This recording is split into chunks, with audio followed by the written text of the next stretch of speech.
nuti sanyii baadumeti Omon keenya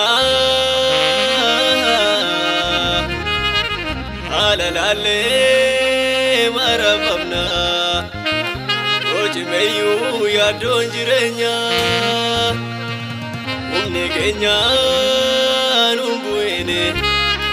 etuu qabnu qalmaaf kaayyoo karaa tabuun nuuf hin malu Mashin nuuf jira ilmi Waaqayyoo nu waliin jira mi Yesuus nu waliin jira mi Yesuus nu waliin jira mi Yesuus nu waliin jira mi Yesuus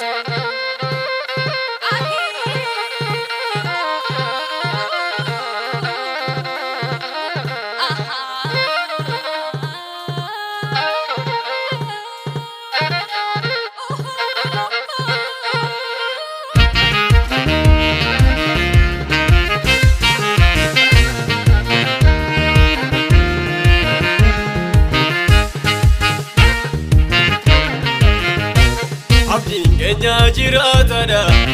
abdiin keenya jiraatadha abdiin keenya jiraatadha abdiin keenya inni nu waame Yesuus amanamaadha maaliif yaaddoomna maaliif rafamna waa'ee keenyaaf kakuutu jira hin baalalina akka joobira duumessa keessaan deemnaa samiirra hin baalalina akka joobira duumessa keessaan deemnaa samiirra duumessa keessaan deemnaa samiirra duumessa keessaan deemnaa samiirra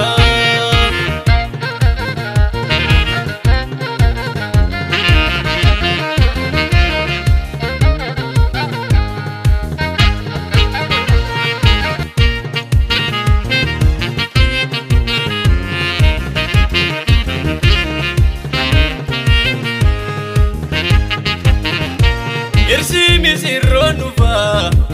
abdiidhaan kan nu eeggannu warri kan Yesuus taane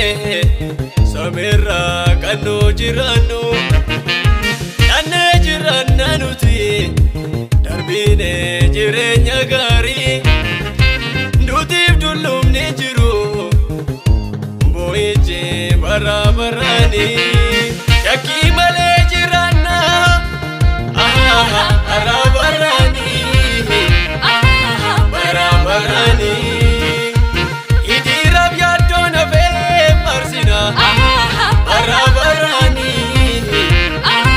bara baraani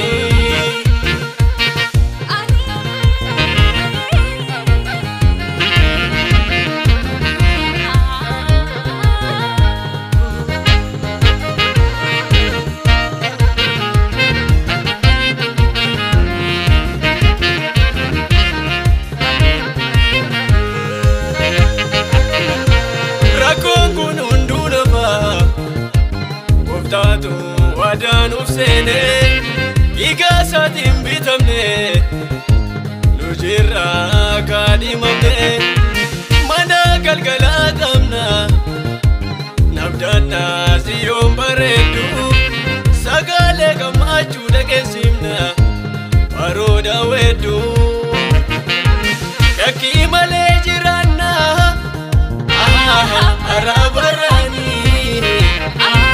bara baraani Idiraaf yaaddoon hafee marsina bara baraani bara baraani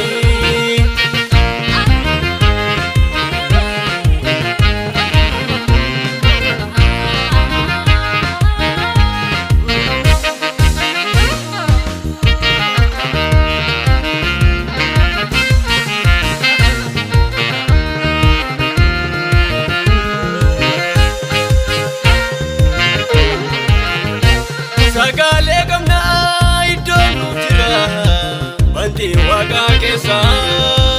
anne daalu bini deemne nuti maaltu nu daangeessa garaan keenya raafame shakkiin qabatini bara baraan jiraanna Yesuusi wajjini garaan keenya raafame shakkiin qabatini bara baraan jiraanna Yesuusi wajjini bara baraan jiraanna Yesuusi wajjini bara baraan jiraanna Yesuusi wajjini